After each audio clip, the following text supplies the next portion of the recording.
आप सुन रहे हैं जगत गुरु तत्वदर्शी संत रामपाल जी महाराज द्वारा लिखित पुस्तक ज्ञान गंगा का पेज नंबर 82। सतिगुरु राखे से बढ़ भागे, नानक गुरु की चरणों लागे। पृष्ठ 414। मैं गुरु पूछिया अपना साचा बिचारीरा। पृष्ठ 439। उपरोक्त अमृतवाणी में श्री नानक साहेब जी स्वयं स्वीकार कर रहे हैं कि साहिब यानी प्रभु एक ही है तथा उनका यानी श्री नानक जी का कोई मनुष्य रूप में वक्त गुरु भी था, जिसके विषय में कहा है कि पूरे गुरु से तत्व ज्ञान प्राप्त हुआ तथा मेरे गुरु जी ने मुझे अमृत नाम यानी अमर मंत्र अर्थात पूर्ण मोक्ष करने वाला उपदेश नाम मंत्र दिया। वही मेरा गुरु नाना रूप धारण कर लेता है, अर्थात वही सत्पुरुष है, वही जिंदा रूप बना लेता है।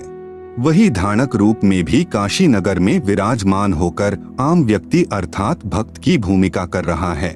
शास्त्र विरुद्ध पूजा करके सारे जगत को जन्म मृत्यु व कर्मफल की आग में जलते देखकर जीवन व्यर्थ होने के डर से भागकर मैंने गुरु जी के चरणों में शरण ली।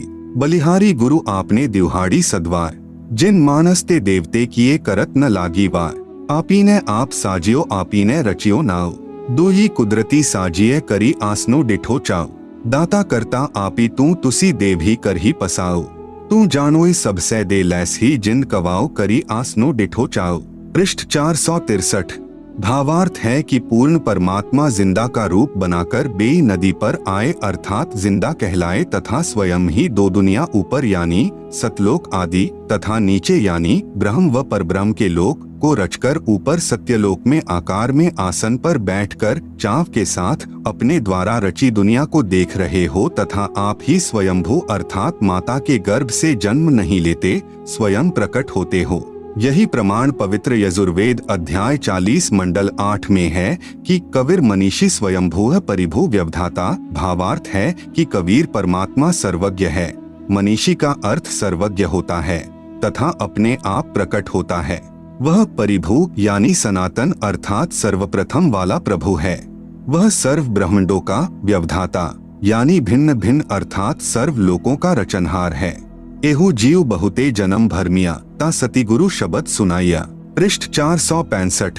भावार्थ है कि श्री नानक साहेब जी कह रहे हैं कि मेरा यह जीव बहुत समय से जन्म तथा मृत्यु के चक्र में भ्रमता रहा, अब पूर्ण सतगुरु ने वास्तविक नाम प्रदान किया। श्री नानक जी के पूर्व जन्म सतयुग में राजा अम्बरीश, त्रेतायुग में राजा जनक हुए थे और फिर नानक जी हुए तथा अन्य योनियों के जन्मों की तो गिनती ही नहीं है। प्रभु कबीर जी ने स्वामी रामानंद जी को तत्व ज्ञान समझाया। पंडित स्वामी रामानंद जी एक विद्वान पुरुष थे। वेदों व गीता जी के मर्मज्ञ ज्ञाता माने जाते थे। आप सुन रहे हैं जगत गुरु तत्वदर्शी संत रामपाल जी महाराज द्वारा लिखित पुस्तक ज्ञान गंगा का पेज नंबर 83। 5 वर्ष की आयु में रामानंद जी को गुरु धारण करना। जिस समय कबीर परमेश्वर यानी कबीरदेव अपने लीलामय शरीर में 5 वर्ष के हो गए, तब गुरु मर्यादा बनाए रखने के लिए लीला की। 2.5 वर्ष की आयु के बच्चे का रूप धारण करके सुबह सुबह अंधेरे में पंचगंगा घाट की पौड़ियों के ऊपर लेट गए, जहां पर स्वामी रामानंद जी प्रतिदिन स्नानार्थ जाया करते थे। श्री रामानंद जी चारों वेदों के ज्ञाता और पवित्र गीता जी के विद्वान माने जाते थे। स्वामी रामानंद जी की आयु 104 वर्ष की हो चुकी थी। काशी में जो पाखंड पूजा दूसरे पंडितों ने चला रखी थी वह बंद करवा दी थी। रामानंद जी शास्त्र अनुकूल साधना बताया करते थे और पूरी काशी में अपने 52 दरबार लगाया करते थे। रामानंद जी पवित्र गीता जी व पवित्र वेदों के आधार पर विधिवत साधना बताते थे। ओम नाम का जाप उपदेश देते थे। उस दिन भी जब स्नान करने के लिए पंचगंगा घाट पर गए तो पौड़ियों पर कबीर साहेब लेटे हुए थे। सुबह ब्रह्म मुहूर्त के अंधेरे में स्वामी रामानंद जी को कबीर साहेब दिखाई नहीं दिए। कबीर साहेब के सिर में रामानंद जी के पैर की खड़ाऊ लग गई। कबीरदेव ने जैसे बालक रोते हैं ऐसे रोना शुरू कर दिया। रामानंद जी तेजी से झुके और देखा कि कहीं बालक को चोट तो नहीं लग गई तथा प्यार से उठाया। उसी समय रामानंद जी के गले की कंठी यानी माला निकलकर परमेश्वर कबीरदेव के गले में डल गई। रामानंद जी ने कहा कि बेटा राम राम बोलो, राम के नाम से दुख दूर हो जाते हैं। पुत्र राम राम बोलो। कबीर साहेब के सिर पर हाथ रखा। शिशु रूप में कबीर साहेब चुप हो गए। फिर रामानंद जी स्नान करने लग गए और सोचा कि बच्चे को आश्रम में ले चलूंगा, जिसका होगा उसके पास भिजवा दूंगा। रामानंद जी ने स्नान करके देखा तो बच्चा वहाँ पर नहीं है। कबीर साहेब वहाँ से अंतर्ध्यान हुए और अपनी झोपड़ी में आ गए। रामानंद जी ने सोचा कि बच्चा था चला गया होगा, अब उसको कहाँ ढूंढूं। कबीर प्रभु द्वारा स्वामी रामानंद जी के आश्रम में 2 रूप धारण करना। एक दिन स्वामी रामानंद जी का कोई शिष्य कहीं पर सत्संग कर रहा था। कबीर साहेब वहाँ पर चले गए। वह ऋषि जी श्री विष्णु पुराण की कथा सुना रहा था। वह कह रहा था कि भगवान विष्णु जी सारी सृष्टि के रचनहार हैं, यही पालन करता है, यही राम और कृष्ण रूप में अवतार आने वाली परम शक्ति हैं, अजन्मा हैं। श्री विष्णु जी के कोई माता पिता नहीं हैं। कबीरेश्वर ने यह सारी चर्चा सुनी। सत्संग के उपरांत कबीर परमेश्वर ने कहा, ऋषि जी क्या मैं एक प्रश्न पूछ सकता हूँ? ऋषि जी ने कहा कि हाँ बेटा पूछो। वहाँ सैकड़ों की संख्या में भक्तजन उपस्थित थे। कबीरदेव ने कहा कि आप विष्णु पुराण से सत्संग सुना रहे थे कि श्री विष्णु जी परम शक्ति है, इन्हीं से ब्रह्मा और शिव की उत्पत्ति हुई है। ऋषि जी ने कहा कि मैं जो सुनाता हूँ विष्णु पुराण में ऐसा ही लिखा हुआ है। आप सुन रहे हैं जगत गुरु तत्वदर्शी संत रामपाल जी महाराज द्वारा लिखित पुस्तक ज्ञान गंगा का पेज नंबर 84। कबीर साहेब ने कहा कि ऋषि जी मैंने तो आपसे संशय निवारण के लिए प्रार्थना की है, आप क्षुब्ध मत होइए। एक दिन मैंने शिव पुराण सुना था।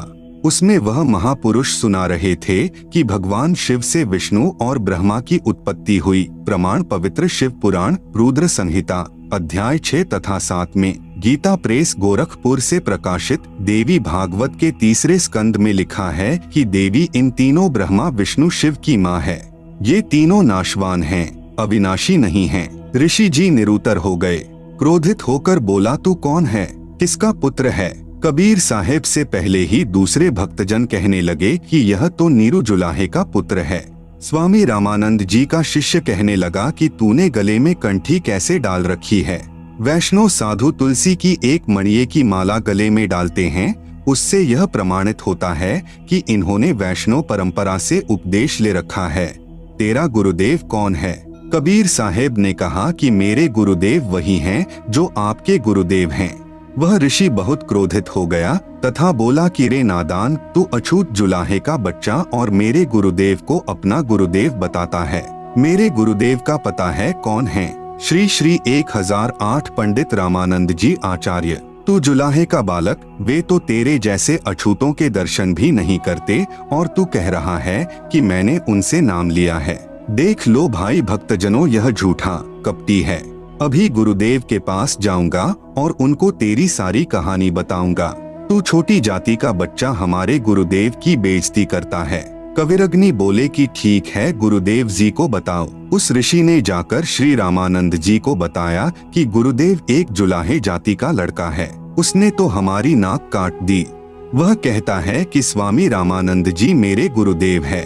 हे भगवान, हमारा तो बाहर निकलना दुभर हो गया। स्वामी रामानंद जी बोले कि कल सुबह उसको बुला कर लाओ, कल देखना तुम्हारे सामने मैं उसको कितना दंड दूंगा।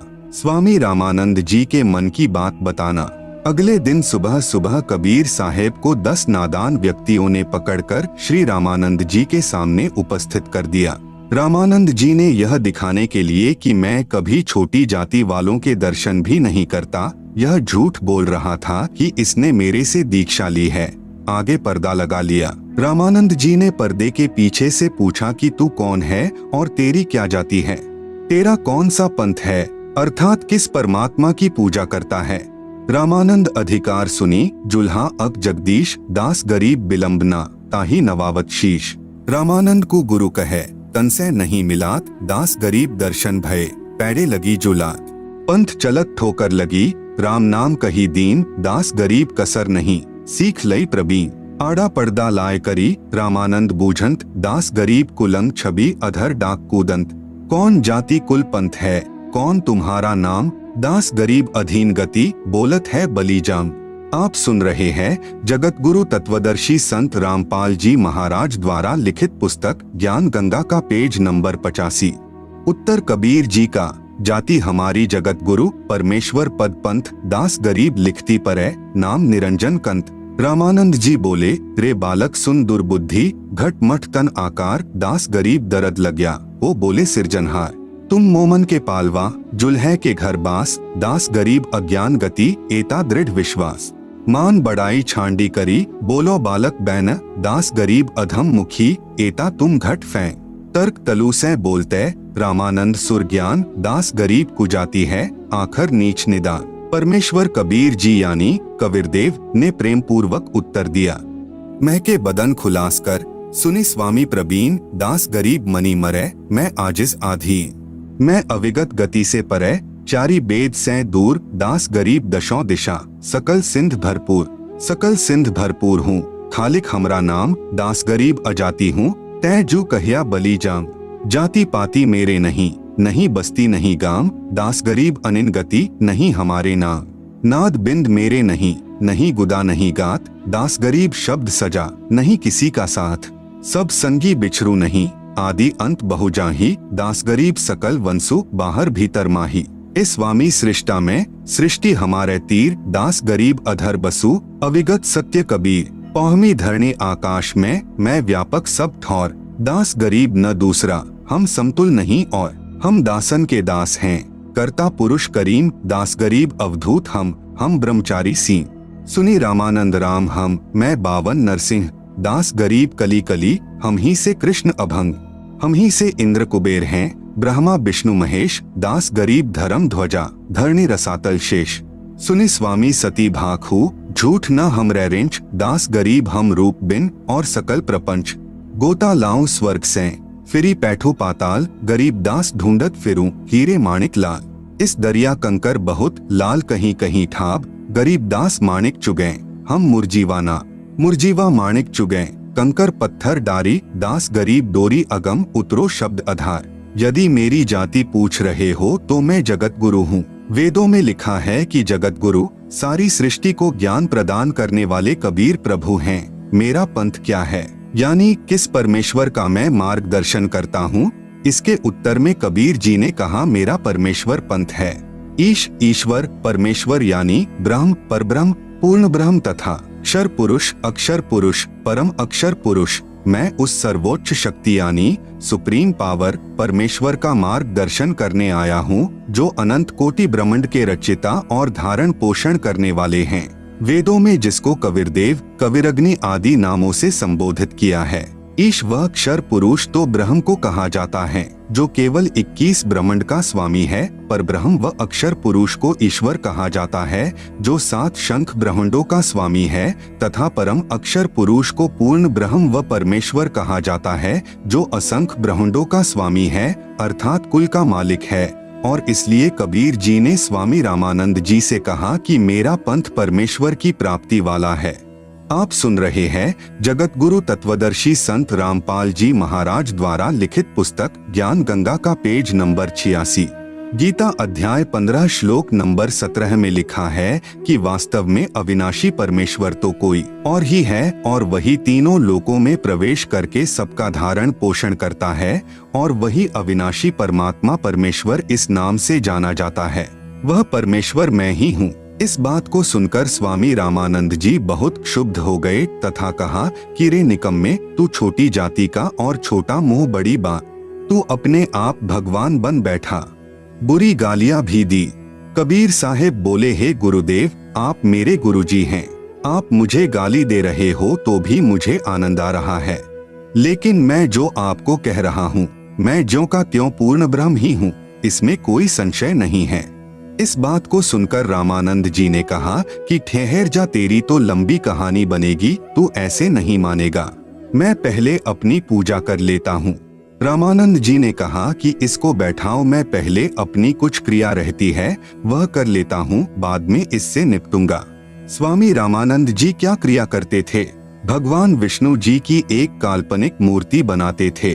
सामने मूर्ति दिखाई देने लग जाती थी। जैसे कर्मकांड करते हैं, भगवान की मूर्ति के पहले वाले सारे कपड़े उतारकर उनको जल से स्नान करवाकर फिर स्वच्छ कपड़े भगवान ठाकुर को पहनाकर गले में माला डालकर तिलक लगाकर मुकुट रख देते हैं। रामानंद जी कल्पना कर रहे थे। कल्पना करके भगवान की काल्पनिक मूर्ति बनाई। श्रद्धा से जैसे नंगे पैरों जाकर आप ही गंगा जल लाए हों, ऐसी अपनी भावना बनाकर ठाकुर जी की मूर्ति के कपड़े उतारे, फिर स्नान करवाया तथा नए वस्त्र पहना दिए, तिलक लगा दिया, मुकुट रख दिया और माला यानी कंठी डालनी भूल गए। यदि कंठी न डाले तो पूजा अधूरी और मुकुट रख दिया तो पुनः उसे उतारा नहीं जा सकता। यदि उसी दिन मुकुट उतार दे तो पूजा खंडित मानी जाती है। स्वामी रामानंद जी अपने आप को कोस रहे हैं कि इतना जीवन हो गया, मेरा कभी भी ऐसी गलती जिंदगी में नहीं बनी थी। प्रभु आज क्या गलती बन गई मुझ पापी से? यदि मुकुट उतारूं तो पूजा खंडित। उसने सोचा कि चल मुकुट के ऊपर से कंठी यानी माला डाल कर देखता हूँ।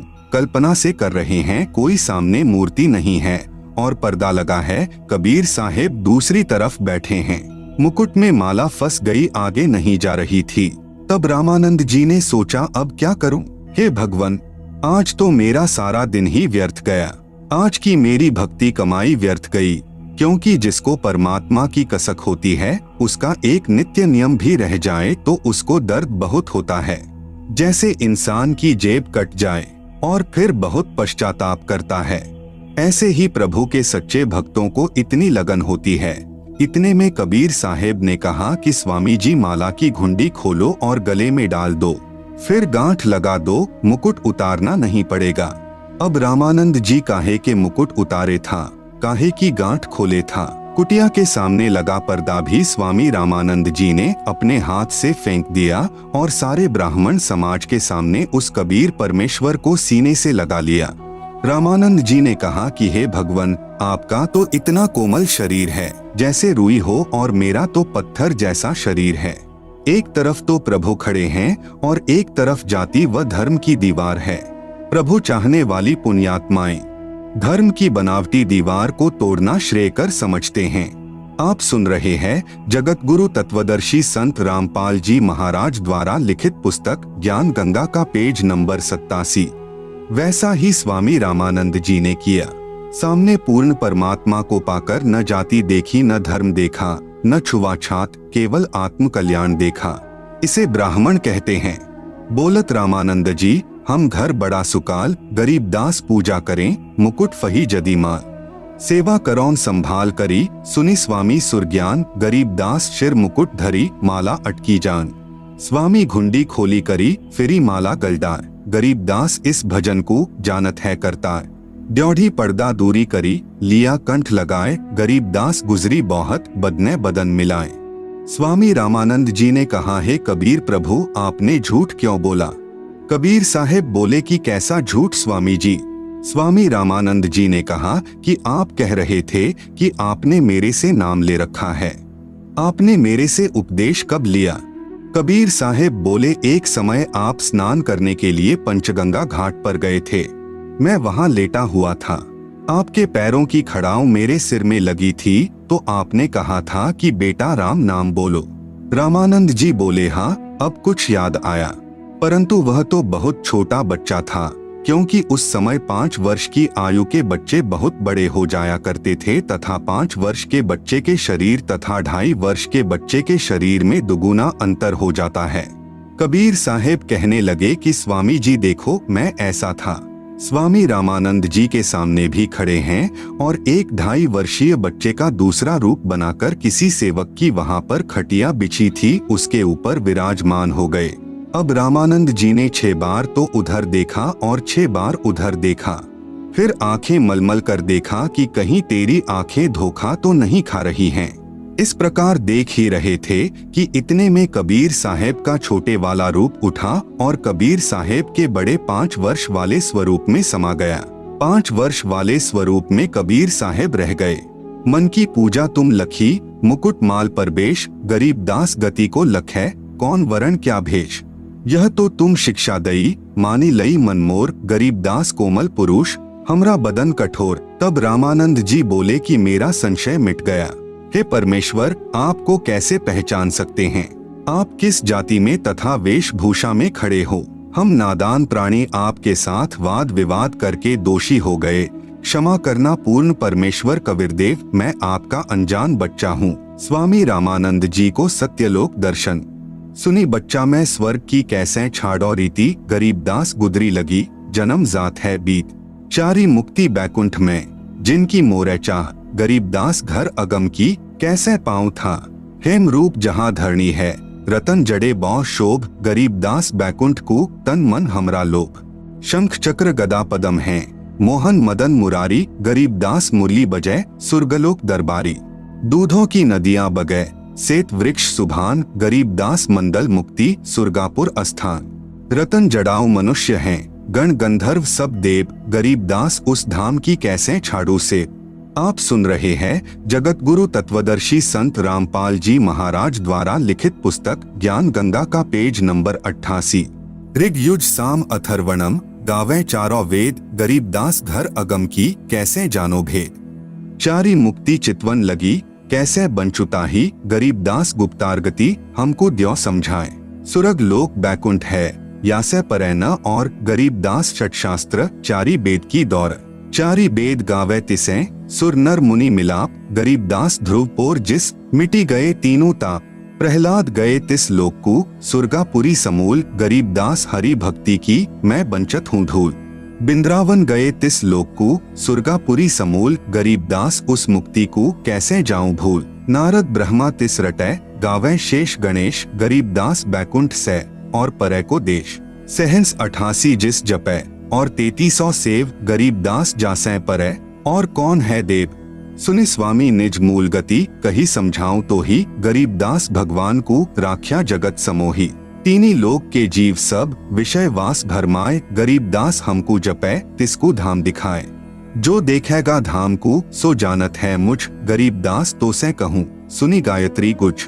कृष्ण विष्णु भगवान को, जहडाए हैं जीव, गरीबदास त्रिलोक में, काल कर्म शिर शिव।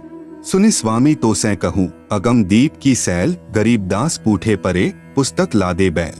पौहमी धरणी आकाश थंभ, चलसी चंदर सूर, गरीबदास रज बिरज की, कहाँ रहेगी धूर। तारायण त्रिलोक सब, चलसी इंद्र कुबेर, गरीबदास सब जात हैं, सुरग पाताल सुमेर। चारी मुक्ति बैकुंठ बट, फना हुआ कई बार, गरीबदास अलप रूप मग, क्या जाने संसार। कहो स्वामी कित रहोगे, 14 भुवन बिहंड, गरीबदास बीजक कहिया, चलत प्राण और पिंड। सुन स्वामी एक शक्ति है, अर्धंगी ओमकार, गरीबदास बीजक तहा, अनंत लोक सिंघार। जैसे का तैसा रहे, परलो फना प्राण, गरीबदास उस शक्ति को, बार बार कुर्बान। कोटि इंद्र ब्रह्मा जहाँ, कोटि कृष्ण कैलाश, गरीबदास शिव कोटि हैं, करो कौन की आश। कोटि विष्णु जहाँ बसत हैं, उस शक्ति के धाम, गरीबदास गुल बहुत हैं, अलफ बस्त निहकाम। शिव शक्ति जासे हुए, अनंत कोटि अवतार, गरीबदास उस अलफ को, लखै सो होय करतार। अलफ हमारा रूप है, दम देही नहीं दंत, गरीबदास गुल से परै, चलना है बिन पंथ। बिना पंथ उस कंत के, धाम चलन है मोर, गरीबदास गति ना किसी, शंख सुरग पर डोर। शंख सुरग पर हम बसे, सुनि स्वामी यह सैन, गरीबदास हम अलफ हैं, यह गुल फोकट फैं। जो तय कहिया सौ मैं लहिया, बिन देखे नहीं धीज, गरीबदास स्वामी कहे, कहाँ अलफ वो बीज। अनंत कोटि ब्रह्मांड फण, अनंत कोटि उद्गार, गरीबदास स्वामी कहे, कहाँ अलफ दीदार। हद बेहद कहीं ना कहीं, ना कहीं थरपी ठौर, गरीबदास निज ब्रह्म की, कौन धाम वह पौर। चल स्वामी सर पर चले, गंग तीर सुन ज्ञान, गरीबदास बैकुंठ बट, कोटि कोटि घट ध्यान। तहाँ कोटि वैकुंठ हैं, नक सरवर संगीत, गरीबदास स्वामी सुने, जात अनंत जुग बीत। प्राण पिंडपुर में धसो, गए रामानंद कोटि, गरीबदास सर सुरग में, रहो शब्द की ओट। तहाँ वहाँ चित चक्रित भया, देखी फजल दरबार, गरीबदास सिजदा किया, हम पाए दीदार। तुम स्वामी मैं बाल बुद्धि, भर्म कर्म किए नाश, गरीबदास निज ब्रह्म तुम, हमरे दृढ़ विश्वास। सुन बेसुन्न से तुम परे, उरे से हमरे तीर, गरीबदास सरबंग में, अविगत पुरुष कबीर। कोटि कोटि सिजदे करें, कोटि कोटि प्रणाम, गरीबदास अनहद अधर, हम पर सैन तुम धाम। सुनि स्वामी एक गलगुज, तिल तारी पलजोरी, गरीबदास सर गगन में, सूरज अनंत करोरी। आप सुन रहे हैं जगत गुरु तत्वदर्शी संत रामपाल जी महाराज द्वारा लिखित पुस्तक ज्ञान गंगा का पेज नंबर 89। शहर अमान अनंतपुर, रिमझिम होय, गरीबदास उस नगर का मरम न जाने कोय। सुनि स्वामी कैसे लखो, कही समझाऊं तो ही, गरीबदास बिन पर उड़े तन मन शीश न होय। रवनपुरी एक चक्र है, तहाँ धनजय बाय, गरीबदास जीते जन्म याकू लेत समाये।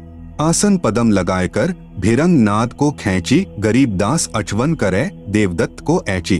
काली ऊन कुलीन रंग जाके दो फुन धार, गरीबदास कुरंभ शिर तास करे उद्गार। चिश्मे लाल गुलाल रंग तीनी गिरह नभ पेंच, गरीबदास वह नागनी को होने न देवे रेच। कुंभक रेचक सब करे ऊन करत उद्गार, गरीबदास उस नागनी को जीते कोई खिलार। कुंभ भरे रेचक करे फिर टूटत है पौन, गरीबदास गगन मंडल नहीं होत है रौन। आगे घाटी बंद है इंगला पिंगला दोय, गरीबदास सुषमन खुले तास मिलावा होय।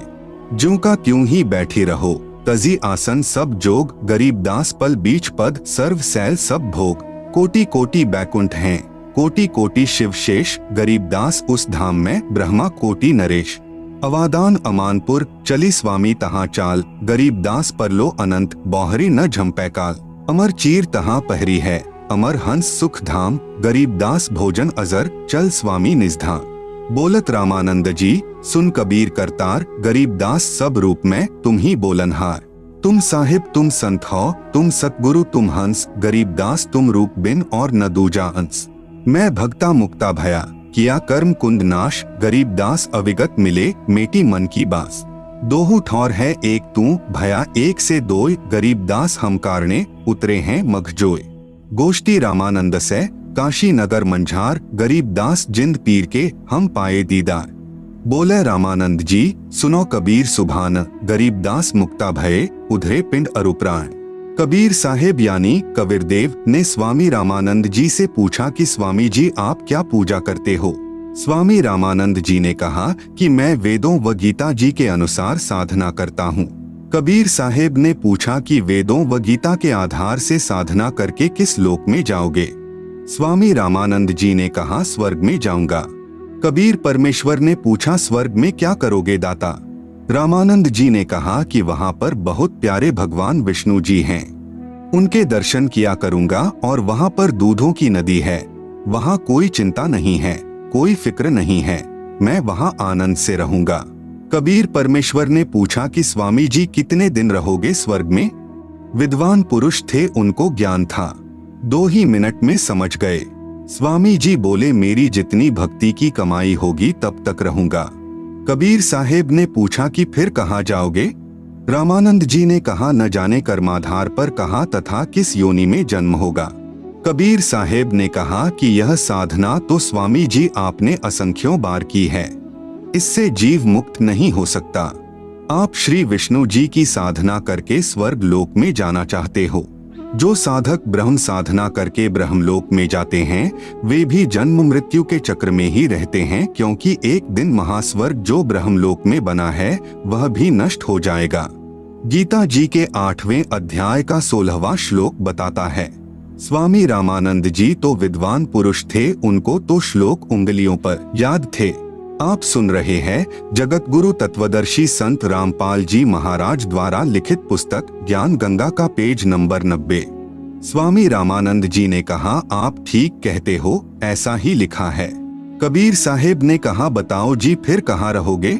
न आपके श्री कृष्ण मुरारी ही रहेंगे, ये ब्रह्मा लोक विष्णु लोक आदि के सर्व प्राणी तथा श्री विष्णु जी आदि तीनों देवता भी नष्ट होंगे, फिर आप कहाँ रहोगे गुरुदेव। फिर रामानंद जी विचार करने पर विवश हो गए। परमेश्वर कबीर साहेब जी ने पूछा स्वामी जी गीता जी का ज्ञान किसने बोला। स्वामी रामानंद जी ने उत्तर दिया कि श्री कृष्ण जी ने। परमेश्वर कबीर साहेब जी ने कहा स्वामी जी संक्षिप्त महाभारत द्वितीय खंड पृष्ठ 1531 पुराने वाला तथा 667 नए वाला में लिखा है कि श्री कृष्ण जी तो कह रहे हैं कि अर्जुन मुझे अब वह गीता वाला ज्ञान याद नहीं है, मैं दोबारा वही ज्ञान नहीं सुना सकता। परमेश्वर कबीर साहेब जी ने सर्व प्रमाण बताएं। गीता अध्याय 8 श्लोक 13 में गीता ज्ञान दाता यानी ब्रह्म कह रहा है कि ओम इति एकाक्षरम ब्रह्म व्याहरण माम अनुस्मरण यह प्रयाति त्यजन देहम सहयाति परमाम गतिम। इसका शब्दार्थ है कि गीता बोलने वाला ब्रह्म अर्थात काल कह रहा है कि माम ब्रह्म यानी मुझ ब्रह्म का तो इति यानी यह ओम एकाक्षरम यानी ओम एक अक्षर है, व्याहरण यानी उच्चारण करके, अनुस्मरण यानी स्मरण करने का, यह यानी जो साधक, त्यजन देहम यानी शरीर त्यागने तक अर्थात अंतिम श्वास तक, प्रयाति यानी स्मरण साधना करता है, सह यानी वह साधक ही मेरे वाली, परमाम गतिम यानी परम गति को, याति यानी प्राप्त होता है। भावार्थ है कि श्री कृष्ण जी के शरीर में प्रेतवत प्रवेश करके ब्रह्म अर्थात हजार भुजा वाला ज्योति निरंजन काल कह रहा है कि मुझ ब्रह्म की साधना केवल एक ओम नाम से मृत्यु पर्यंत करने वाले साधक को मुझसे मिलने वाला लाभ प्राप्त होता है, अन्य कोई मंत्र मेरी भक्ति का नहीं है।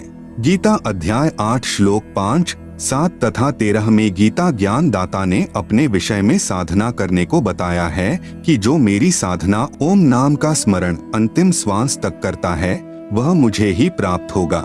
इसलिए तू युद्ध भी कर तथा मेरा ओम नाम का स्मरण भी कर, क्योंकि युद्ध हल्ला यानी ऊंचे स्वर से शोर करके किया जाता है।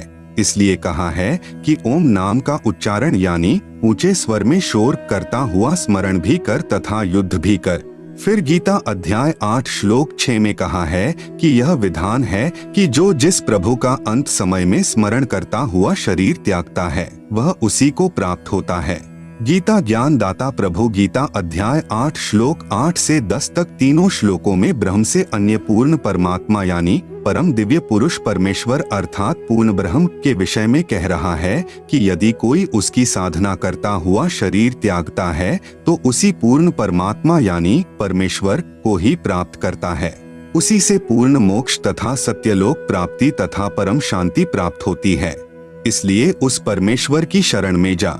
आप सुन रहे हैं जगत गुरु तत्वदर्शी संत रामपाल जी महाराज द्वारा लिखित पुस्तक ज्ञान गंगा का पेज नंबर 91। गीता अध्याय 18 श्लोक 62 से 66 तथा अध्याय 15 श्लोक 4 मैं यानी गीता ज्ञान दाता ब्रह्म भी इसी की शरण हूँ। रामानंद जी ने सर्व प्रमाणों को आंखों देखकर दांतों तले अंगुली दबाई तथा सत्य को स्वीकार किया। कहा कि बच्चा बात तो शास्त्रों की तू सही बता रहा है जो सत्य है। हमारे को किसी ने ऐसा ज्ञान ही नहीं दिया, हम क्या करें। कबीर साहेब ने बताया कि पवित्र गीता जी में ही लिखा है। 8वें अध्याय का 8, 9 और 10 श्लोक तथा अध्याय नंबर 18 का श्लोक नंबर 62 पढ़कर देखो। पवित्र गीता जी व पवित्र वेदों को बोलने वाला ब्रह्म यानी काल कह रहा है कि उस परमात्मा की शरण में जा अर्जुन, तेरा फिर मरण नहीं होगा। उसके लिए अध्याय नंबर 4 का श्लोक नंबर 34 उन संतों को खोजो जो उस परमात्मा के परम तत्व को जानने वाले हों। उनको दंडवत प्रणाम करो, विनम्र व निष्कपट भाव से उनका सत्कार करो। जब वे तत्वदर्शी संत प्रसन्न हो जाएं, फिर उनसे दीक्षा यानी नाम मांगो, फिर तेरा पुनर्जन्म व मरण नहीं होगा। पवित्र गीता अध्याय 15 मंत्र 1 से 4 में कहा है कि यह उल्टा लटका हुआ संसार रूपी वृक्ष है। ऊपर को मूल तो आदि पुरुष अर्थात सनातन परमात्मा है, नीचे को तीनों गुण यानी रजगुण ब्रह्मा, सतगुण विष्णु, तमगुण शिव रूपी शाखाएं हैं। इस पूर्ण संसार रूपी वृक्ष अर्थात पूर्ण सृष्टि रचना को मैं यानी ब्रह्म काल नहीं जानता। यहाँ विचार काल में अर्थात गीता जी के ज्ञान में आपको मैं पूर्ण ज्ञान नहीं दे सकता। उसके लिए किसी तत्वदर्शी संत की खोज कर। गीता अध्याय 4 मंत्र 34 फिर वह आपको सर्व सृष्टि की रचना का ज्ञान तथा सर्व प्रभुओं की स्थिति सही बताएगा। उसके पश्चात उस परमपद परमेश्वर की खोज करनी चाहिए जिसमें गए साधक का फिर जन्म मृत्यु नहीं होता अर्थात पूर्ण मोक्ष हो जाता है। जिस परमेश्वर ने संसार रूपी वृक्ष अर्थात सर्व ब्रह्मांडों की रचना की है, मैं यानी ब्रह्मकाल भी उस परमेश्वर की शरण में हूँ। इसलिए उस परमेश्वर की पूजा करो। स्वामी रामानंद जी बोले कि लिखा तो ऐसा ही है बच्चा, बिल्कुल यूं ही है, लेकिन यह सतलोक न तो किसी से सुना है, जिस कारण अब मेरा मन विश्वास नहीं कर रहा है कि वह सत्य होगा। कबीर साहेब ने पूछा कि आप कैसे साधना करते हो? स्वामी रामानंद जी बोले कि मैंने सारे शरीर को साध रखा है। योग अभ्यास के साथ मैं अंदर कमलों में से गुजरकर त्रिकुटी यानी त्रिवेणी तक पहुंच जाता हूँ। कबीर साहेब बोले कि आप एक बार त्रिवेणी तक पहुँचो। जब रामानंद जी समाधिस्थ हुए, क्योंकि उनका तो प्रतिदिन का अभ्यास था, त्रिवेणी पर जाकर 3 रास्ते हो जाते हैं। प्रत्येक ब्रह्मांड में बने ब्रह्मलोक में प्रवेश करते ही 3 रास्ते हो जाते हैं। इसी प्रकार 20 ब्रह्मांडों के पार 21वें ब्रह्मांड में भी यही व्यवस्था है। एक रास्ता सामने ब्रह्मलोक में बने 3 गुप्त स्थानों को जाता है, जहाँ पर ज्योति निरंजन 3 रूप बनाकर रहता है। सामने का ब्रह्मरंध्र तुम्हारे इस नाम से नहीं खुलेगा, यह ब्रह्मरंध्र भी सतनाम से खुलेगा। कबीर साहेब ने श्वास के द्वारा अपना सतनाम उच्चारण किया, सामने का द्वार खुल गया। कबीर साहेब ने कहा कि अब आपको काल भगवान दिखाता हूँ, जिसको आप निराकार कहते हो, जो गीता में कहता है कि मैं सबको खाऊंगा। आप सुन रहे हैं जगत गुरु तत्वदर्शी संत रामपाल जी महाराज द्वारा लिखित पुस्तक ज्ञान गंगा का पेज नंबर 92। अर्जुन, मैं कभी किसी को दर्शन नहीं देता, मैं कभी किसी के सामने प्रत्यक्ष नहीं होता। कबीर साहेब ने कहा कि अब आपके समक्ष उस काल को दिखाता हूँ। पहले तो एक ब्रह्मांड में बने ब्रह्मलोक में गुप्त स्थानों पर दिखाया, ब्रह्मा विष्णु व शिव रूप धारण किए था। फिर ब्रह्मलोक को पार करने के द्वार से निकलकर 21वें ब्रह्मांड में ले गए। ब्रह्मलोक से आगे जाने वाले रास्ते को भी, जो जटा कुंडली सरोवर के ऊपर है, अपनी नजरों में रखता है कि कोई निकल न जाए। 21 ब्रह्मांड का जो अंतिम लोक आता है, वह काल ब्रह्म यानी शर पुरुष का अपना स्थान है। वहाँ पर वह उसी भयंकर रूप में बैठा है जो इसका वास्तविक रूप है।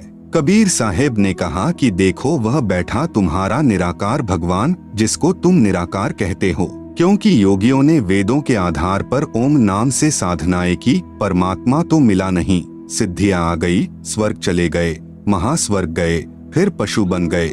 इसलिए प्रभु को सभी ने निराकार मान रखा है कि वह दिखाई नहीं देता, और वेदों में लिखा है कि भगवान आकार में है। जब काल के पास पहुँचे तो साहेब ने अपना सारनाम के साथ सतनाम उच्चारण किया। उसी समय काल का सिर नीचे झुक गया। काल के सिर के ऊपर वह द्वार है जहाँ से सतलोक जाया जाता है तथा परब्रह्म के लोक में प्रवेश होते हैं। उसके बाद एक भंवर गुफा शुरू होती है। एक भंवर गुफा काल के लोक में भी है। काल के सिर पर पैर रखकर कबीर जी के हंस यानी निर्विकारी साधक ऊपर जाते हैं। यह काल उसकी पौड़ी का काम करता है। परब्रह्म के लोक को पार करके कबीर साहेब श्री रामानंद जी की आत्मा को सतलोक ले गए। वहाँ पर भी एक भंवर गुफा है। सतलोक में जाकर श्री रामानंद जी ने देखा कि कबीर साहिब यानी कबीरदेव अपने वास्तविक रूप में बैठे हैं।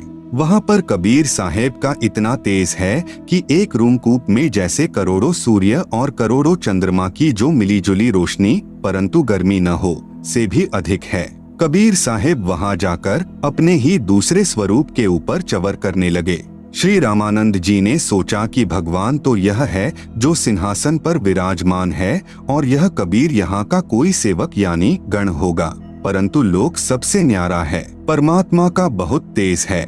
ऐसा सोच ही रहे थे, इतने में परमात्मा का तेजोमय रूप सिंहासन से उठा और 5 वर्षीय बच्चे के रूप में परमेश्वर कबीर जी तख्त पर विराजमान हो गए। परमेश्वर का जो वास्तविक तेजोमय रूप नजर आ रहा था, वह बालक रूप कबीर साहेब पर चवर करने लगा। उसके बाद कबीर साहेब का दूसरा तेजोमय रूप बालक वाले रूप कबीर साहेब में समा गया और अकेले 5 वर्षीय बच्चे के रूप में कबीर परमेश्वर तख्त पर विराजमान थे।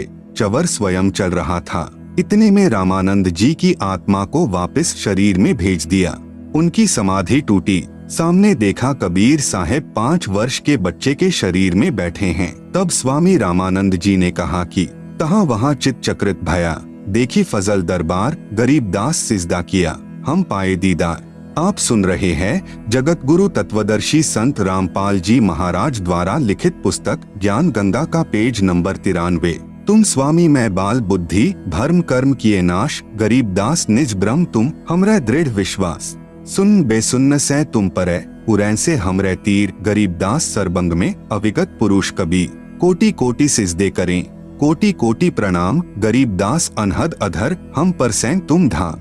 बोलत रामानंद जी सुन कबीर करतार, गरीबदास सब रूप में तुम ही बोलनहार। तुम साहिब तुम संत हो, तुम सतगुरु तुम हंस, गरीबदास तुम रूप बिन और न दूजा अंश। मैं भक्ता मुक्ता भया किया कर्म कुंद नाश गरीबदास अविगत मिले मेटी मन की बास। दोहु ठौर है एक तू भया एक से दोय गरीबदास हम कारण उतरे हैं मखजोय। बोलत रामानंद जी सुन कबीर करतार गरीबदास सब रूप में तू ही बोलनहार। रामानंद जी ने कहा कि हे परमेश्वर, हे कबीर परमात्मा, हे कबीर करतार यानी सर्व सृष्टि रचनहार, आप ही सर्वव्यापक पूर्ण परमेश्वर हो। दहु ठोड़ है एक तू भया एक से दो गरीबदास हम कारणे आए हो मगजो। हे परमेश्वर कबीर, आप दोनों जगह सत्यलोक में तथा मेरे समक्ष आप ही हो और एक से दो रूप बनाकर हम तुच्छ जीवों के लिए यहाँ पर आए हो। मैं भक्ता मुक्ता भया कर्म कुंद भय नाश गरीबदास अविगत मिले मिट गई मन की बास। रामानंद जी 104 वर्षीय महापुरुष और 5 वर्षीय बच्चे कबीर परमेश्वर को कह रहे हैं कि मैं आपका दास मुक्त हो गया और मेरे मन की भ्रमणा भटकना समाप्त हो गई। मुझे परमात्मा के वास्तविक स्वरूप का दर्शन हो गया। हे पूर्ण परमात्मा कबीर साहेब यानी कबीरदेव, चारों पवित्र वेद व पवित्र गीता जी आप ही का गुणगान कर रहे हैं। स्वयं कबीरदेव यानी कबीर परमेश्वर ने भी कहा है कि वेद हमारा भेद है, मैं ना बेदन के माही, जिस वेद से मैं मिलूं वेद जानते नहीं। भावार्थ है कि चारों पवित्र वेदों में ज्ञान पूर्ण परमात्मा का ही है, परंतु पूजा की विधि केवल ब्रह्म यानी ज्योति निरंजन तक की ही है। परमेश्वर कबीर यानी कबीरदेव की पूजा विधि के ज्ञान व तत्व ज्ञान के लिए पवित्र वेदों तथा पवित्र गीता जी में कहा है कि उसे तो कोई तत्वदर्शी संत ही बता सकता है जो स्वयं ही परमेश्वर होता है या कोई उसका भेजा हुआ वास्तविक प्रतिनिधि होता है। उससे उपदेश प्राप्त करके पूर्ण मोक्ष व परम शांति प्राप्त होती है।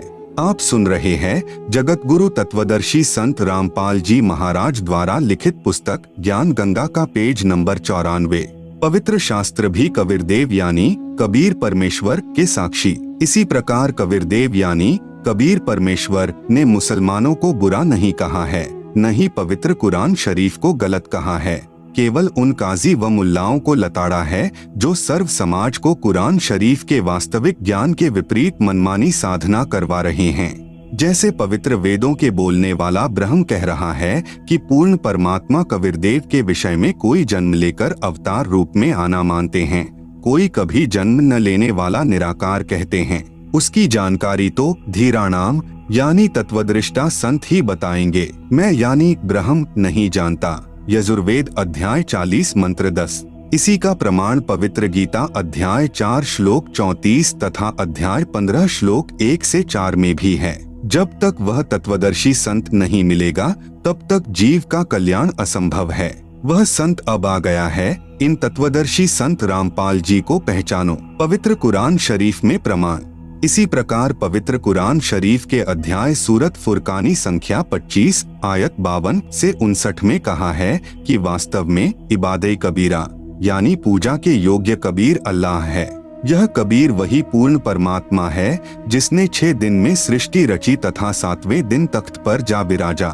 उसकी खबर किसी बा खबर से पूछ देखो। पवित्र कुरान शरीफ को बोलने वाला अल्लाह स्वयं किसी और कबीर नामक प्रभु की तरफ संकेत कर रहा है तथा कह रहा है कि पूर्ण परमात्मा कबीर के विषय में मैं भी नहीं जानता, उसके विषय में किसी तत्वदर्शी संत यानी बाखबर से पूछो। कबीरदेव ने यही कहा था कि मैं स्वयं पूर्ण परमात्मा यानी अल्लाह कबीर अकबरूक हूँ। अपने स्वस्थ ज्ञान का संदेशवाहक रूप में मैं स्वयं ही आया हूँ, मुझे पहचानो। परंतु ऐसे ही आचार्यों ने पहले भी परमेश्वर के वास्तविक ज्ञान को जनता तक नहीं जाने दिया। कहा करते थे कि कबीर तो अशिक्षित है, यह संस्कृत तो जानता ही नहीं, हम शिक्षित हैं। इस बात पर पहले तो भक्तजन गुमराह हो गए थे, परंतु अब सर्व समाज शिक्षित है। इन मार्ग भ्रष्ट आचार्यों की दाल नहीं गल रही, नहीं गलेगी। सल्ली अला जग सक दि मुहम्मदिन फिल अजसादी अल्लाहुम्मा सल्ली अला कबीर यानी कबीर मुहम्मद फिल कुबूरी फजाइले जिक्र। नंबर 5 हुजूरे अक़दस सल्लल्लाहु अलैहि वसल्लम का इरशाद है कि कोई बंदा ऐसा नहीं कि ला इलाहा इल्लल्लाह कहे और उसके लिए आसमानों के दरवाजे न खुल जाएं, यहाँ तक कि यह कलिमा सीधा अर्श तक पहुँचता है, बशर्ते कि कबीरा गुनाहों से बचाता रहे। आप सुन रहे हैं जगत गुरु तत्वदर्शी संत रामपाल जी महाराज द्वारा लिखित पुस्तक ज्ञान गंगा का पेज नंबर 95। कितनी बड़ी फजीलत है और कबूलियत की इंतहा है कि यह कलीमा बराहे रास्त अर्शे मुअल्ला तक पहुंचता है, और यह अभी मालूम हो चुका है कि अगर कबीरा गुनाहों के साथ भी कहा जाए तो नफा से उस वक्त भी खाली नहीं। मुल्ला अली कारी रह फरमाते हैं कि कबायर से बचने की शर्त कबूल की जल्दी और आसमान के सब दरवाजे खुलने के एताबर से है, वरना सवाब और कबूल से कबायर यानी कबीर के साथ भी खाली नहीं। बाज उलेमा ने इस हदीस का यह मतलब बयान फरमाया है कि ऐसे शख्स के वास्ते मरने के बाद उसकी रूह के एजाज में आसमान के सब दरवाजे खुल जाएंगे। एक हदीस में आया है, 2 कलीमे ऐसे हैं कि उनमें से एक के लिए अर्श के नीचे कोई मुंतहा नहीं, दूसरा आसमान और जमीन को यानी अपने नूर या अपने अज़्र से भर दे। एक ला इलाहा इल्लल्लाह है, दूसरा अल्लाहु अकबर यानी कबीर है। पवित्र वेदों में प्रमाण, कबीरदेव अपने ज्ञान का दूत बनकर स्वयं ही आता है तथा अपना स्वस्थ ज्ञान यानी वास्तविक तत्व ज्ञान स्वयं ही कराता है। स्वयं कबीरदेव यानी कबीर परमेश्वर जी ने अपनी अमृतवाणी में कहा है, शब्द अविगत से चलाए कोई मेरा भेद मर्म नहीं पाया, न मेरा जन्म न गर्भ बसेरा, बालक हो दिखलाया, काशी नगर जल कमल पर डेरा, वहाँ जुलाहे ने पाया। मात पिता मेरे कुछ नाही, ना मेरे घर दासी यानी पत्नी, जुल्हा का सुत आन कहाया, जगत करे मेरी हासी। 5 तत्व का धड़ नहीं मेरा, जानो ज्ञान अपारा, सत्य स्वरूपी यानी वास्तविक, नाम साहेब यानी पूर्ण प्रभु का सोई नाम हमारा। अधर द्वीप यानी ऊपर सत्यलोक में, गगन गुफा में तहा निज वस्तु सारा, ज्योत स्वरूपी अलख निरंजन यानी ब्रह्म भी धरता ध्यान हमारा। हाड़ चाम लहुना मेरे कोई जाने सत्य नाम उपासी, तारन तरन अभय पद दाता, मैं हूँ कबीर अविनाशी। उपरोक्त शब्द में कबीर परमेश्वर कह रहे हैं कि न तो मेरी कोई पत्नी है, नहीं मेरा 5 तत्व यानी हाड़ चाम लहू अर्थात नाड़ियों के जोड़ जुगाड़ वाली काया का शरीर है। मैं स्वयंभू हूँ तथा काशी के लहरतारा नामक तालाब के जल में कमल के फूल पर स्वयं प्रकट होकर बालक रूप बनाया था। आप सुन रहे हैं जगत गुरु तत्वदर्शी संत रामपाल जी महाराज द्वारा लिखित पुस्तक ज्ञान गंगा का पेज नंबर 96। वहाँ से मुझे नीरू नामक जुलाहा उठा कर ले गया था, जो वास्तविक नाम परमेश्वर का अर्थात मेरा है। वेदों में कबीरदेव, गुरु ग्रंथ साहिब में हक्का कबीर तथा कुरान शरीफ में अल्लाह कबीरन वही नाम मेरा है। मैं ऊपर रिद्धाम में रहता हूँ तथा आपका भगवान ज्योति निरंजन यानी ब्रह्म भी मेरी पूजा करता है। इसी का प्रमाण सत्यार्थ प्रकाश 7वें समुल्लास पृष्ठ 152 से 153 दीनानगर पंजाब से प्रकाशित में भी है। स्वामी दयानंद जी ने यजुर्वेद अध्याय 13 मंत्र 4 तथा ऋग्वेद मंडल 10 सूक्त 49 मंत्र 1 का अनुवाद किया है, जिसमें वेदों को बोलने वाला ब्रह्म कह रहा है 5 बराबर ऋग्वेद मंडल 10 सूक्त 49 मंत्र 1 तथा 6 बराबर यजुर्वेद अध्याय 13 मंत्र 4 में, हे मनुष्यों, जो सृष्टि के पूर्व सर्व की उत्पत्ति करता तथा सर्व का स्वामी था, है, आगे भी रहेगा, वही सर्व सृष्टि को बनाकर धारण कर रहा है। उस सुख स्वरूप परमात्मा की भक्ति जैसे हम यानी ब्रह्म तथा अन्य देव भी उसी की साधना करते हैं, वैसे ही तुम लोग भी करो। प्रमाण नंबर 1, पवित्र यजुर्वेद अध्याय 29 मंत्र 25, समिद्धोऽद्य मनुष्यो दुरोणे देवो देवान्य जसी जातवेदः आच वह मित्रमहश्चिकित्वान् त्वं दूतः कविर्षि प्रचेताः। समिद्ध अद्यत मनुष्य दुरोणे देवः देवान यज असि जात वेदः आ च वह मित्रमह चिकित्वान त्वं दूतः कविर असि प्रचेता है।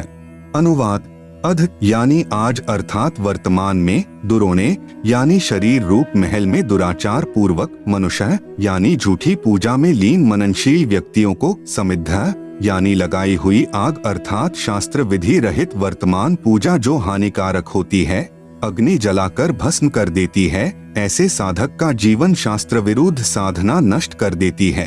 उसके स्थान पर देवान यानी देवताओं के, देवः यानी देवता, जातवेद यानी पूर्ण परमात्मा सत्पुरुष की वास्तविक, यज यानी पूजा, असि यानी है, आ यानी दयालु, मित्रमह यानी जीव का वास्तविक साथी पूर्ण परमात्मा के, चिकित्वान यानी स्वस्थ ज्ञान अर्थात यथार्थ भक्ति को, दूतः यानी संदेशवाहक रूप में, वह यानी लेकर आने वाला, च यानी तथा, प्रचेताः यानी बोध कराने वाला, त्वम यानी आप, कबीरदेव अर्थात कबीर परमेश्वर यानी कबीर, असी यानी है। भावार्थ, जिस समय भक्त समाज को शास्त्र विधि त्याग कर मनमाना आचरण यानी पूजा कराया जा रहा होता है, उस समय कबीरदेव यानी कबीर परमेश्वर तत्व ज्ञान को प्रकट करता है। प्रमाण नंबर 2, पवित्र सामवेद संख्या 1400 में संख्या नंबर 359, सामवेद अध्याय नंबर 4 के खंड नंबर 25 का श्लोक नंबर 8, पुरम भिन्दुर्युवा कविर्मितौजा अजायत, इंद्रो विश्वस्य कर्मणो धर्ता वज्री पुरुषतुतः। पुराम भिन्दुः युवा कविर अमित औजा अजायत, इंद्र विश्वस्य कर्मणः धर्ता वज्री पुरुषतुतः। आप सुन रहे हैं जगत गुरु तत्वदर्शी संत रामपाल जी महाराज द्वारा लिखित पुस्तक ज्ञान गंगा का पेज नंबर 97।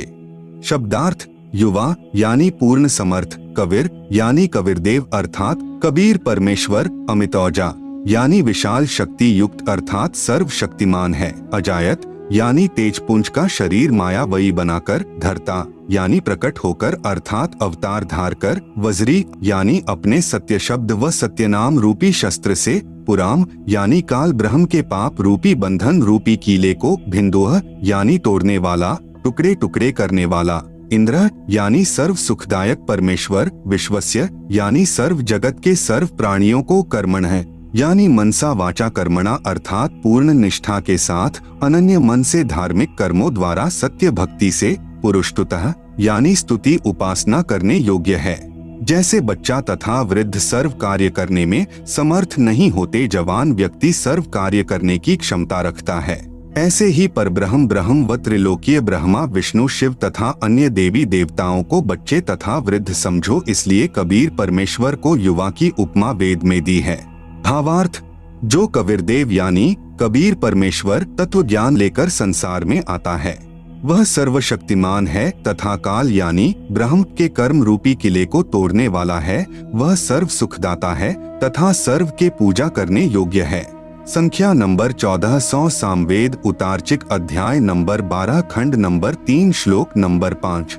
भद्रा वस्त्रा समन्यावसानो महान कविर्निवचनानि शंसन, अवच्यस्व चंबोह पूयमानो विचक्षणो जागृविर्देवीत। भद्रा वस्त्रा समन्या वसनः महान कविर्निवचनानि शंसन, आवच्यस्व चंबोह पूयमानः विचक्षणः जागृव्यः देववीत। अनुवाद, विचक्षणः यानी चतुर व्यक्तियों ने, आवच्यस्व यानी अपने वचनों द्वारा पूर्ण ब्रह्म की पूजा को न बताकर आन उपासना का मार्गदर्शन करके अमृत के स्थान पर, पूयमानः यानी आन उपासना जैसे भूत प्रेत पूजा, पितर पूजा, तीनों गुणों यानी रजगुण ब्रह्मा, सतगुण विष्णु, तमगुण शिव शंकर तथा ब्रह्म काल तक की पूजा रूपी मवाद को, चंबोह यानी आदर के साथ आचमन करा रहे गलत ज्ञान को, भद्रा यानी परम सुखदायक महान कबीर यानी पूर्ण परमात्मा कबीर, वस्त्रा यानी सशरीर साधारण वेशभूषा में अर्थात वस्त्र का अर्थ है वेशभूषा, संत भाषा में इसे चोला भी कहते हैं। चोला का अर्थ है शरीर। यदि किसी संत का देहांत हो जाता है तो कहते हैं कि चोला छोड़ गए समन्या, यानी अपने सत्यलोक वाले शरीर के सदृश अन्य शरीर तेज पुंज का धार कर, वसाना यानी आम व्यक्ति की तरह जीवन जी कर कुछ दिन संसार में रहकर, निवचनानी यानी अपनी शब्दावली आदि के माध्यम से सत्य ज्ञान, शंसन यानी वर्णन करके, देव यानी पूर्ण परमात्मा के, वीतो यानी छिपे हुए सरगुण निर्गुण ज्ञान को, जागृव्य यानी जागृत करते हैं। भावार्थ, शास्त्र विधि विरुद्ध साधना रूपी मवाद अर्थात घातक साधना पर आधारित भक्त समाज को कबीरदेव यानी कबीर परमेश्वर तत्व ज्ञान समझाने के लिए यहाँ संसार में प्रकट होता है। उस समय अपने तेजोमय शरीर पर अन्य शरीर रूपी वस्त्र यानी हल्के तेज का पहन कर आता है, क्योंकि परमेश्वर के वास्तविक तेजोमय शरीर को चर्म दृष्टि से नहीं देखा जा सकता। कुछ दिन आम व्यक्ति जैसा जीवन जीकर लीला करता है तथा परमेश्वर को यानी अपने को पाने वाले ज्ञान को उजागर करता है। आप सुन रहे हैं जगत गुरु तत्वदर्शी संत रामपाल जी महाराज द्वारा लिखित पुस्तक ज्ञान गंगा का पेज नंबर 98।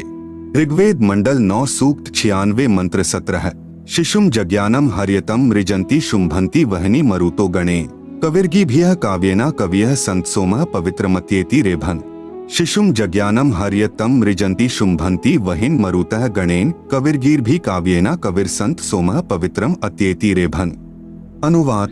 पूर्ण परमात्मा हर्य शिशुम यानी विलक्षण मनुष्य के बच्चे के रूप में जज्ञानम यानी जानबूझकर प्रकट होता है तथा अपने तत्व ज्ञान को तम यानी उस समय मृजंती यानी निर्मलता के साथ, शुंभंती यानी उच्चारण करता है, वहनीय यानी प्रभु प्राप्ति की लगी विरह अग्नि वाले, मरुतः यानी भक्त, गणेन यानी समूह के लिए, काव्येना यानी कविताओं द्वारा कवित्व से, पवित्रम अत्येति यानी अत्यधिक वाणी निर्मलता के साथ, कविर गीर भी यानी कविर वाणी अर्थात कबीर वाणी द्वारा, रेभन यानी ऊंचे स्वर से संबोधन करके बोलता है, कविर संत सोमः यानी वह अमर पुरुष अर्थात सत्पुरुष ही संत अर्थात ऋषि रूप में स्वयं कविरदेव ही होता है।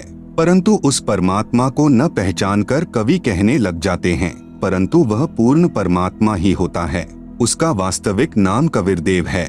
भावार्थ। ऋग्वेद मंडल नंबर 9 सूक्त नंबर 96 मंत्र 16 में कहा है कि आओ पूर्ण परमात्मा के वास्तविक नाम को जाने। इस मंत्र 17 में उस परमात्मा का नाम व परिपूर्ण परिचय दिया है। वेद बोलने वाला ब्रह्म कह रहा है कि पूर्ण परमात्मा विलक्षण मनुष्य के बच्चे के रूप में प्रकट होकर कबीरदेव अपने वास्तविक ज्ञान को अपनी कबीर बाणी के द्वारा निर्मल ज्ञान अपने हंसात्माओं अर्थात पुण्यात्मा अनुयायियों को कविताओं लोकोक्तियों के द्वारा संबोधन करके अर्थात उच्चारण करके वर्णन करता है। इस तत्व ज्ञान के अभाव से उस समय प्रकट परमात्मा को न पहचानकर केवल ऋषि व संत या कवि मान लेते हैं। वह परमात्मा स्वयं भी कहता है कि मैं पूर्ण ब्रह्म हूँ, परंतु लोग वेद के आधार से परमात्मा को निराकार माने हुए प्रजाजन नहीं पहचानते। जैसे गरीबदास जी महाराज ने काशी में प्रकट परमात्मा को पहचानकर उनकी महिमा कही तथा उस परमेश्वर द्वारा अपनी महिमा बताई थी, उसका यथावत वर्णन अपनी वाणी में किया। गरीब जाति हमारी जगत गुरु परमेश्वर है पंथ, दास गरीब लिख पड़े नाम निरंजन कंत। गरीब हम ही अलख अल्लाह है, कुतुब गोस और पीर, गरीब दास खालिक धनी हमरा नाम कबीर। गरीब ऐ स्वामी सृष्टा में, सृष्टि हमरे तीर, दास गरीब अधर बसु अविगत सत कबीर। इतना स्पष्ट करने पर भी उसे कवि या संत भक्त या जुलाहा कहते हैं, परंतु वह पूर्ण परमात्मा ही होता है। उसका वास्तविक नाम कबीरदेव है। वह स्वयं सत्पुरुष कबीर ही ऋषि या संत रूप में होता है, परंतु तत्व ज्ञानहीन ऋषियों व संतों गुरुओं के अज्ञान सिद्धांत के आधार पर आधारित प्रजा उस समय अतिथि रूप में प्रकट परमात्मा को नहीं पहचानते, क्योंकि उन अज्ञानी ऋषियों संतों व गुरुओं में परमात्मा को निराकार बताया होता है।